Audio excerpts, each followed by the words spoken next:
don't know. I'll be happy to tell you once I see who I'm talking to, alright?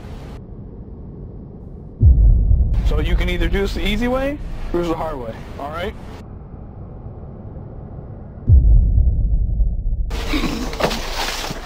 Wow!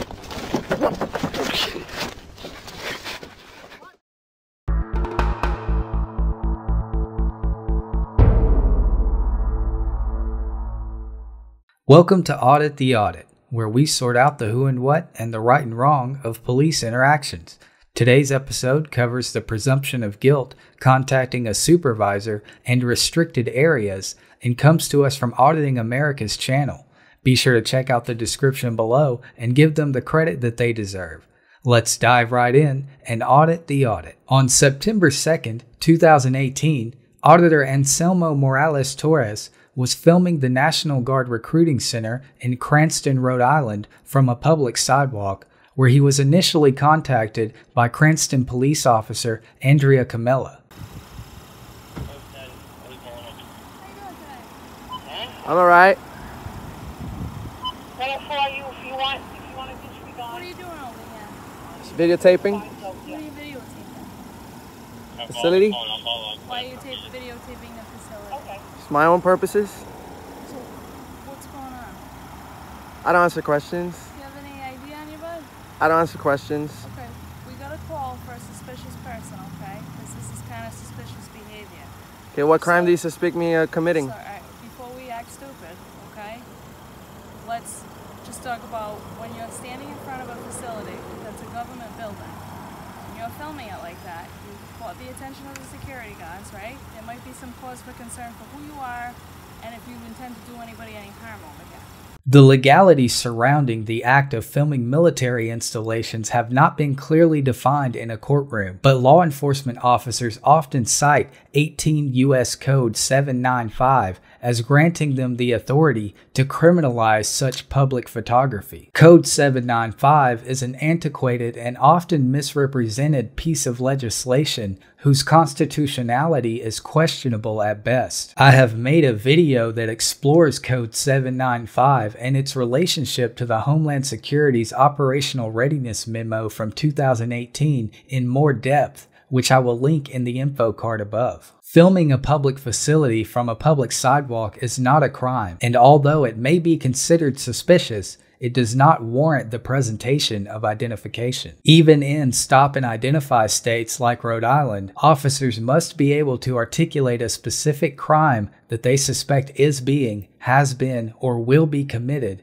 before a citizen is required to present ID. Well, I have no ill will. Alright, well I can't take your word for it, okay? Okay. So what I'm going to do is I'm going to ask you to identify yourself. Well, do you know that we're standing in a public property? That's fantastic. And I'm unless the you're... police, okay? I understand. I'm investigating something right now. Okay, I'm on a so am I. public service, okay? So am I. What are you investigating? I'm a private investigative journalist gathering content for a story.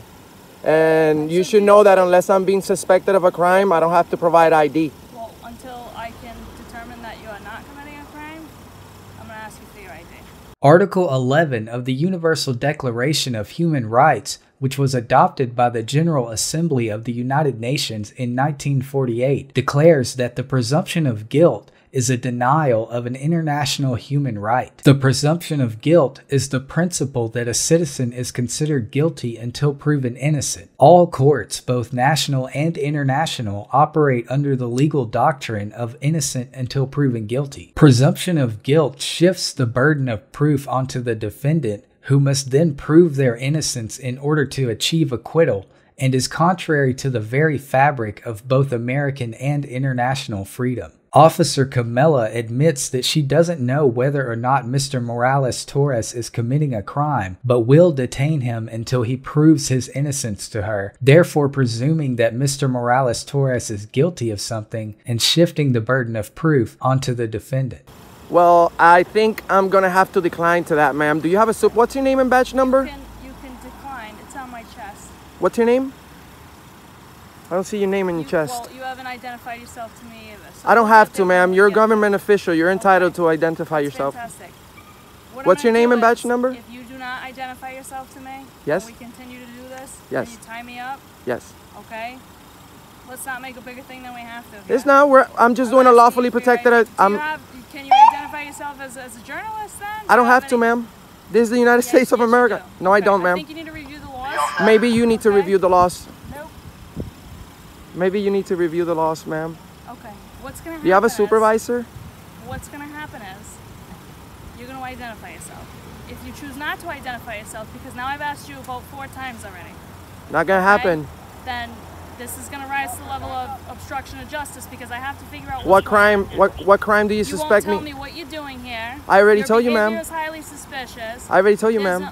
No, you're not explaining. Can I speak to your supervisor? If you simply identify yourself, well, ma'am, and explain what's going on here, then we don't have an issue. I already but I'm told gonna you. start to get aggravated Well, if you take up more of my time today. Do you understand? Well, none of the things that Officer Camilla listed as her reasoning for demanding ID were criminal acts, and none of those things constitute obstruction of justice. Ma'am, okay. You're taking time for yourself. I'm a public citizen. I'm on a public sidewalk recording a public building.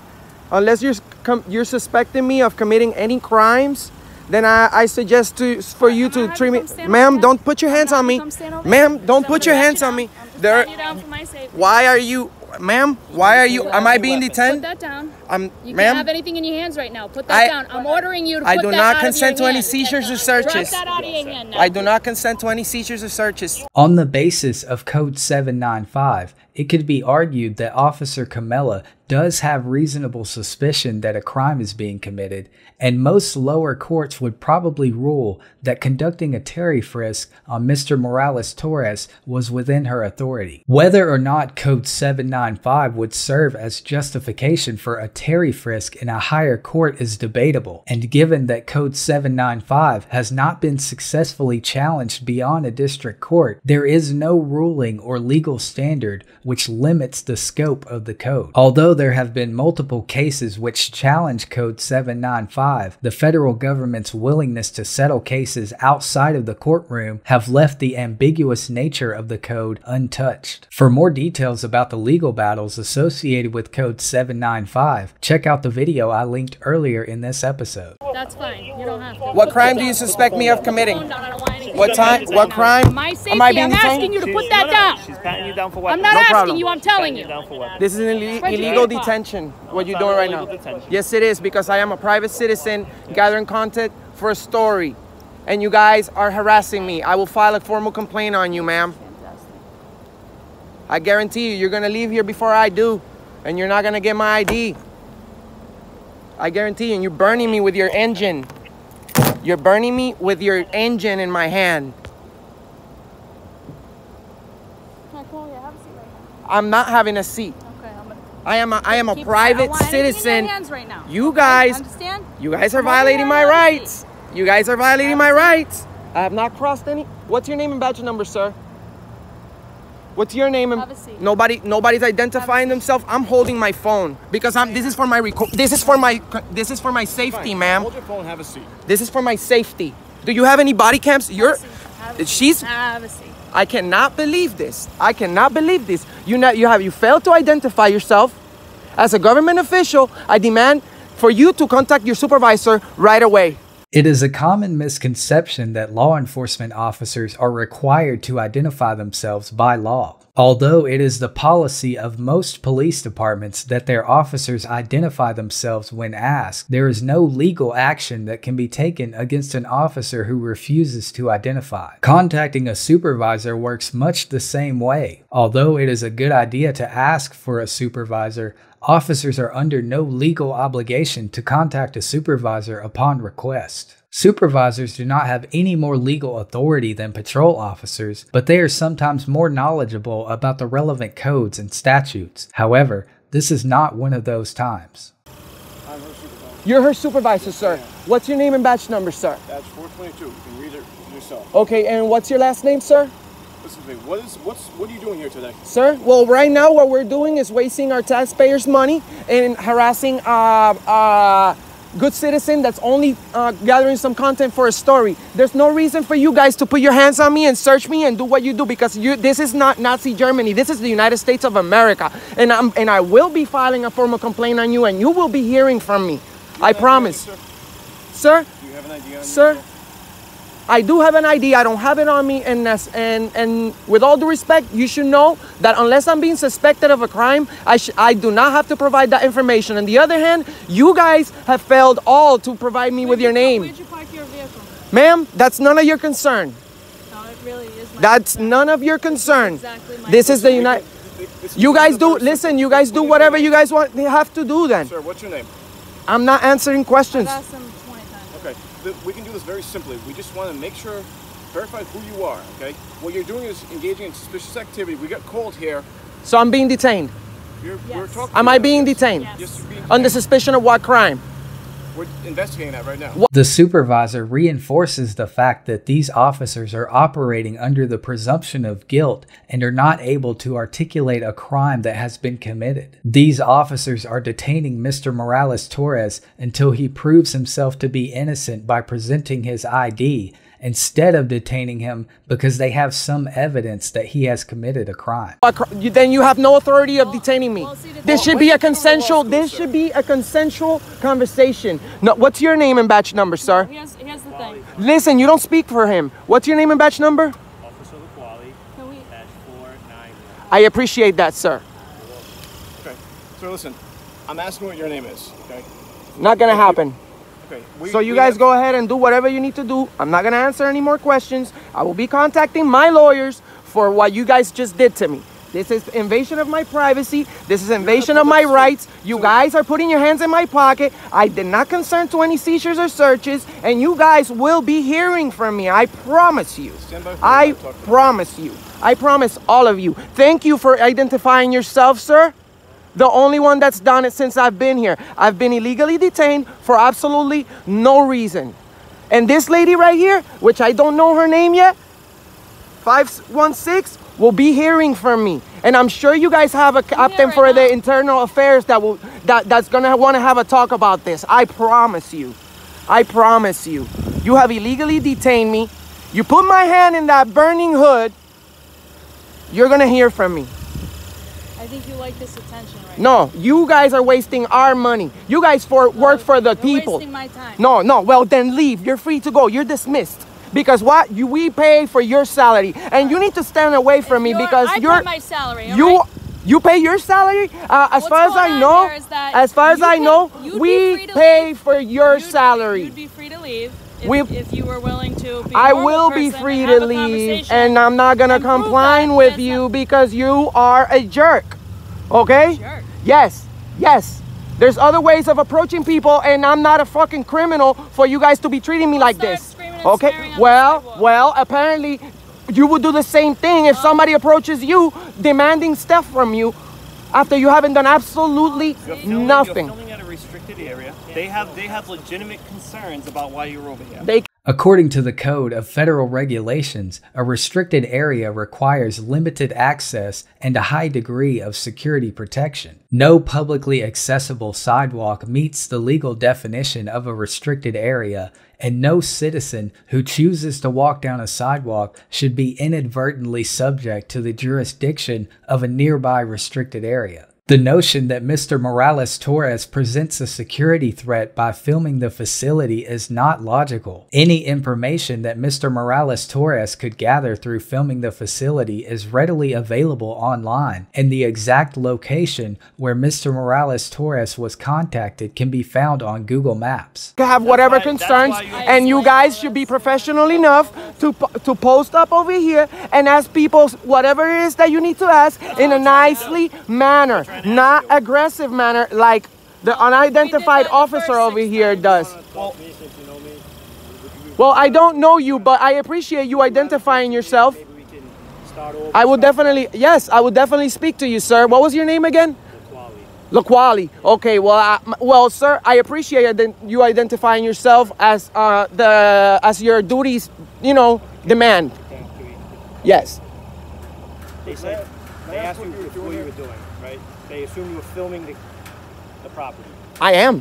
Okay, you can't film the property. Then that's That's why we're here. That's not. That's the only reason why. I am going to have to disagree with you, sir, because this is a public sidewalk. What's the reason why? Stand up, please. You're under arrest. I'm under arrest.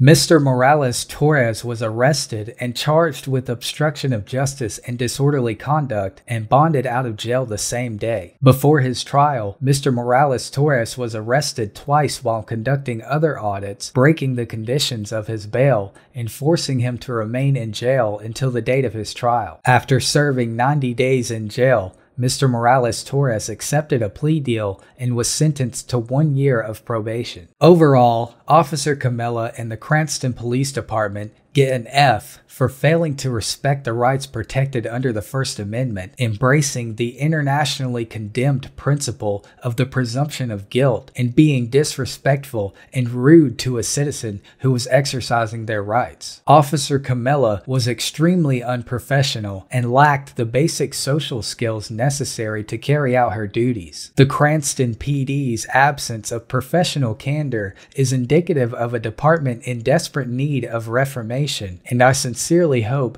that the citizens of Cranston take notice of their department's conduct. Mr. Morales Torres gets a C because although he was aware of his rights, he failed to take the necessary legal action against the Cranston Police Department and was ultimately punished for exercising his rights and convicted of a crime that he did not commit. Mr. Morales Torres runs a successful YouTube channel where he recently boasted about the channel's financial prosperity, yet he did not hire a defense attorney or file a lawsuit against the city, and instead chose to admit guilt in order to avoid more jail time. It is very likely that Mr. Morales Torres could have been awarded a hefty settlement and swift acquittal if he had taken the necessary actions post-arrest. Although conducting audits is the front line of constitutional activism, being prepared to carry on that activism into the courtroom is equally as important. Comment below if you have an interaction or legal topic you would like us to cover. Thank you for watching, and don't forget to like and subscribe for more police interaction content.